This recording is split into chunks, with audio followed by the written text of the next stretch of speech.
Haley sat by the window, her hands pressed tightly against her purse as though it held more than just a few coins and that folded emergency $5 bill. It was the nicest restaurant she had ever stepped into for a date, and she knew she didn't quite fit in. The linens were crisp, the glassware sparkling. The other patrons wore dresses that whispered wealth and shoes that cost more than her rent. She smoothed down the skirt of her mother's old pearl-colored dress once more, the fabric soft and familiar against her trembling fingers. This wasn't just a date, it was hope. But hope has a way of fading when the minutes drag on. By the time her phone buzzed at 7:35, she had already been waiting for almost an hour. Her heart leapt at the screen. Finally, Aaron. But the message she read froze her. "Sorry, can't make it tonight. Something came up." That was it. No apology worth the name, no promise of another time, nothing. She stared at the glowing words on her phone until her vision blurred. Across the room, Ethan Blake had been watching. At first, casually, the way a man might glance at a stranger whose presence felt different. But the longer he watched, the harder it became to look away. He saw the flicker of hope in her eyes when her phone buzzed, and the way her shoulders sagged afterward. He didn't need to know the details. He had seen that expression before, years ago, in the mirror of a younger version of himself. Ethan was a man of power, his name whispered in business circles, his company stretching across cities like veins of influence. But tonight, none of that mattered. Tonight, he was simply a man watching someone's hope unravel. Haley swallowed, pressing her phone face down on the table. She didn't want to leave. Leaving would mean going home to the silence of her small apartment, to the reminder that once again she had been foolish enough to believe. Instead, she called the server back and asked softly, "Could I just have some tea, please?" The server smiled, though his eyes flicked briefly to her empty table. "Of course." It was then Ethan made a decision. He raised a finger, calling the same server over. In a low voice, he said, "Whatever she orders, bring it to my tab. Don't tell her." The server hesitated. Ethan's suit, his confidence, his calm authority, it all confirmed the weight behind his words. The server nodded and left without a word. Haley didn't notice. She sat staring at the flickering candlelight, wondering how much dignity she could salvage from the evening. When her tea arrived with a small plate of bread and butter, her heart jolted. She hadn't ordered bread. The server set it down with a polite, "Compliments of the house." Haley's lips parted, surprised. "Oh, thank you." She tore off a piece slowly, chewing as though it might last her the whole night. From his table, Ethan let out the smallest sigh of relief. She had accepted it without question. As the minutes ticked by, something unexpected happened. Haley began to smile. Not brightly, not fully, but a small, resilient smile. Even after being stood up, she sat straighter, her chin lifting slightly as though she refused to let the night end in defeat. She nibbled her bread, sipped her tea, and looked around the restaurant with cautious curiosity. Ethan found himself mesmerized. She wasn't like the women he met at galas, whose laughter was rehearsed and whose eyes scanned the room for status. She was different. There was vulnerability, yes, but also strength. He couldn't remember the last time he had felt drawn to someone like this. His phone buzzed, a message from his assistant about tomorrow's meeting. He ignored it. Instead, he found himself standing. His legs carried him before his mind could talk him out of it. "Excuse me," he said gently, as he stopped by Haley's table. Her head snapped up, wide eyes meeting his. The man before her looked as though he belonged in this place in a way she never could. His suit was perfectly tailored, his presence filling the small space around her like a tide. "Yes?" she asked, her voice small. "I couldn't help but notice." He paused, searching for words that wouldn't sound rehearsed or patronizing. "Would that you've been waiting. May I sit?" Haley blinked. Everything in her screamed stranger danger. but there was something in his eyes. Not pity, but warmth. Hesitant, she nodded. He smiled once, briefly, and took the seat across from her. "I'm Ethan," he said. "Haley." A silence stretched. She twisted her napkin, unsure why a man like him was sitting across from her. He seemed out of reach. "I don't usually interrupt people like this," Ethan admitted, leaning forward slightly. "But I thought it would be a shame for the evening to end without at least one good conversation." Haley laughed softly, almost bitterly. "Well, you're right about the evening not going well." "He didn't show?" Her eyes widened. "How did you—" Ethan lifted a brow. "I was sitting just over there. Hard not to notice when someone's waiting as long as you were." Her cheeks flushed, humiliation pricking her skin. "Oh, so you were watching me?" He didn't flinch. "Yes." Something about the honesty disarmed her. She expected him to deny it, to smooth it over with charm. Instead, his bluntness made her laugh again, softer this time, less bitter. "Then I guess you know the whole pathetic story," she said. "Pathetic?" Ethan tilted his head. "I saw someone patient, someone hopeful, someone who still smiled even when the night turned against her. I don't think that's pathetic at all." Haley froze. No one had ever said something like that to her. Not even her ex-boyfriend, who had once told her she was too serious and too much work. "Why are you being nice to me?" she whispered, more to herself than to him. Ethan hesitated. Because he saw her. Because she reminded him of something he thought he'd lost. Because he couldn't stop himself. Instead, he said, "Because you deserve it." The words sank into her chest like warmth against winter. For the first time that night, Haley relaxed. They talked. At first about small things, where she had grown up, how she worked part-time at a bookstore while trying to finish her degree, how she loved old movies. Ethan shared pieces too, though carefully. He told her about his son, 7 years old, bright and curious. He told her about his love for architecture and how he could spend hours sketching buildings he'd never construct. He didn't tell her about the billions in his bank account or the empire he ran. He didn't want that to be the reason she looked at him differently. Hours slipped by. Plates arrived at their table, ordered quietly by Ethan, who instructed the server again not to let her know he was paying. Haley hesitated at first, but when the food came, she gave in. She hadn't eaten more than bread and tea in hours, and hunger won. And oh, the food, warm, rich, flavorful. Each bite felt like a gift.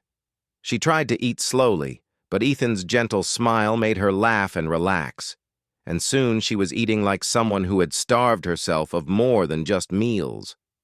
When dessert came, a small, delicate slice of cheesecake, she protested. I can't afford this." "Then consider it my treat," Ethan said. Her chest tightened. "I can't let you. You can," he interrupted softly, "because tonight you deserve to have dessert." The words, simple as they were, broke something inside her. For a moment, tears welled, but she blinked them away quickly, embarrassed. He didn't push. He just smiled. And for the first time in years, Haley felt seen. It was nearly midnight when they finally left the restaurant.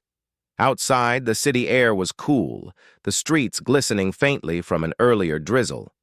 Haley hugged her thin coat tighter, but the night didn't feel quite so heavy anymore. Ethan walked beside her, his hands in his pockets. "Do you need a ride home?" Haley hesitated. She barely knew him, but something in her heart said she could trust him. Still, she shook her head. "No, thank you. The bus isn't far." He nodded, respecting her choice. "Then may I walk you to the stop?" This time she said yes, and so they walked, quietly at first, then with small laughter slipping between them like secrets. By the time they reached the stop, Haley realized something extraordinary. She hadn't thought once about Aaron. When the bus arrived, she turned to him. "Thank you." For all of this? Ethan looked at her, his eyes steady, warm. Thank you for letting me share the evening with you. The bus doors opened. She stepped inside, turned back one last time, and found him still watching her. Not with pity, not with amusement, but with something that felt dangerously close to hope. As the bus pulled away, Haley clutched her purse tightly to her chest, her heart beating fast. Maybe tonight wasn't a disaster after all. Maybe it was a beginning. Haley thought about Ethan every day after that night. At first, she told herself it was silly. He was just a kind stranger who stepped in when her evening had gone wrong. He was probably being polite, nothing more.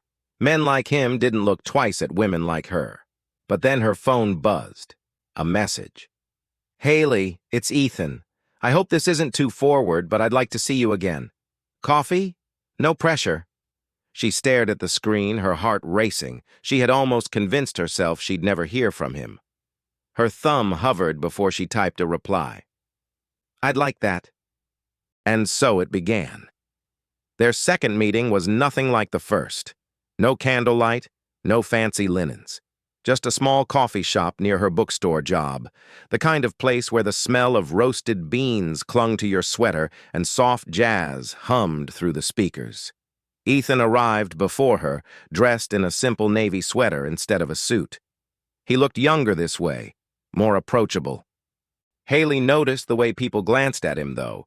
His posture, his confidence, his quiet charisma drew attention even here. Hi, she said, nervous but smiling. His expression softened immediately. Hi. They ordered coffee, sat in the corner, and talked. This time the conversation was less guarded. Haley asked about his son. Ethan's entire face changed when he spoke of him. Daniel's my world, he said, pulling out his phone to show her a photo. A boy with messy brown hair and a wide grin stared back. He's adorable, Haley said honestly. He is, and exhausting, Ethan admitted with a laugh. But I wouldn't trade a second. Haley felt a tug in her chest. She had never known her own father, not really. To see a man speak of his child with such devotion, it stirred something tender in her. When Ethan asked about her, she was hesitant. There's not much to tell, she said, embarrassed. I work at a bookstore trying to finish my degree part-time. Money's tight. Life's simple. Simple isn't a bad thing, Ethan replied gently. Sometimes it's better than complicated. Haley smiled, but inside she wondered. If he knew the full truth, that her fridge often held little more than bread and milk, that she scraped by on scholarships and second-hand clothes, would he still look at her like that? Over the next few weeks, they saw each other often. Sometimes for coffee, sometimes for walks in the park. Occasionally dinner, though Ethan always insisted on paying. Haley tried to refuse once, fumbling with her worn wallet. Please, he said softly, placing his hand over hers. Let me. I want to. The warmth of his touch lingered long after, but with every step closer, Haley's insecurities grew louder. One evening, as they sat on a bench overlooking the river, she finally voiced it. Ethan, I don't understand why you're spending time with me. You could be with, well, anyone. He turned to her, brows lifting slightly. And why not you? Because I'm not... She broke off, struggling for words. I don't have money. I don't have status. You're, well, you. Ethan studied her for a long moment before speaking. Haley, I don't care about money. I have enough of it to know it doesn't fill the empty places. I care about honesty, about kindness, about the way you make me forget everything else when I'm with you. Her throat tightened. No one had ever said words like that to her. She blinked back tears and whispered, You'll regret it. He shook his head. I don't think I will. Still, their differences followed them. The first time she visited his home, Haley felt like she had stepped into another world. The Blake estate wasn't just a house. It was sprawling, elegant, with tall windows and manicured gardens. Daniel ran into the foyer, nearly tackling his father in excitement. Haley stood awkwardly by the door, clutching the strap of her purse. She didn't belong here. But then Daniel turned to her, curiosity sparkling in his young eyes. "Hi, are you Dad's friend?" Haley smiled nervously. "Yes, I'm Haley." "Do you like Legos?" he asked bluntly. She laughed. "I love Legos." That was all it took. Within minutes, she was sitting on the floor with Daniel, helping him build a crooked but enthusiastic castle. Ethan watched from the couch, a soft smile tugging at his lips. Something shifted that evening. Haley wasn't just someone he was getting to know. She was someone who fit seamlessly into the spaces he valued most. But the world outside wasn't as kind. News spread quickly in circles that Ethan Blake was seeing someone new. When people discovered she wasn't a socialite but a struggling bookstore worker, whispers began. "She's after his money. She's not his type. She won't last." Haley heard the whispers. Some even reached her directly. Women in designer dresses shot her cold looks when she was with Ethan in public. Once, at a restaurant, she overheard someone mutter, "Gold digger." That night, she cried alone in her apartment. When Ethan called, she almost didn't answer. But his voice was warm, steady. "Haley, what's wrong?" She couldn't hold it in. "Everyone thinks I'm using you, that I don't belong with you. Maybe they're right." The silence on the line stretched. Then Ethan spoke firmly. "They don't know you. I do. And I don't care what anyone else says." His words steadied her, but doubts still lingered. One evening, as they walked home from dinner, Haley stopped suddenly. "Ethan, I can't keep feeling like I'm dragging you down. You deserve someone who matches your world, someone who fits." Ethan turned to her, his eyes flashing with something fierce. "Haley, I've lived in that world my whole life. It's cold, empty, full of people who smile while they calculate what they can take. Do you know what I see when I look at you?" She swallowed. "What?" "Peace, honesty, a reminder of what matters. You're not dragging me down. You're pulling me back to life." Her eyes stung. Before she could respond, his hand cupped her cheek, and for the first time he kissed her. It was gentle at first, testing, but when she leaned into him, it deepened. And in that moment, the rest of the world fell away. From then on, their bond grew stronger. Haley became a regular part of Daniel's life. Movie nights, homework help, walks in the park. She was surprised at how easily the boy accepted her, how naturally she slipped into their small family. One evening, while Ethan was still at the office, Daniel tugged her hand and whispered, "Are you going to stay with us forever?" Her heart ached at the innocence of the question. "I don't know," she said softly. "Would you want that?" He nodded vigorously. "Yes. You make Dad smile more. He doesn't smile like that for anyone else." Haley hugged him tightly, fighting back tears. When Ethan came home that night, he found her in the kitchen with Daniel, laughing as they burned a batch of cookies. And in that moment, he knew what he wanted. Weeks later, Ethan asked her to meet him at the restaurant where they had first spoken. Haley walked in, her nerves familiar, her mother's pearl-colored dress freshly pressed. She spotted him by the same window table, a candle flickering between them. Her breath caught when she saw the look in his eyes. He stood as she approached. "Haley," he said softly, "the first night I saw you here, I thought it was chance. But now I know it was something more. You've changed my life. You've reminded me what love looks like when it's real."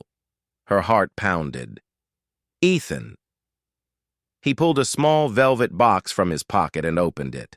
Inside was a simple, elegant ring. Not the flashiest diamond, not the most expensive piece, but something beautiful and meaningful. "Will you marry me?" he asked. Tears spilled down her cheeks before she could stop them. All her doubts, all her fears, melted away under the sincerity in his voice. Yes, she whispered. Then stronger, through tears and laughter. Yes.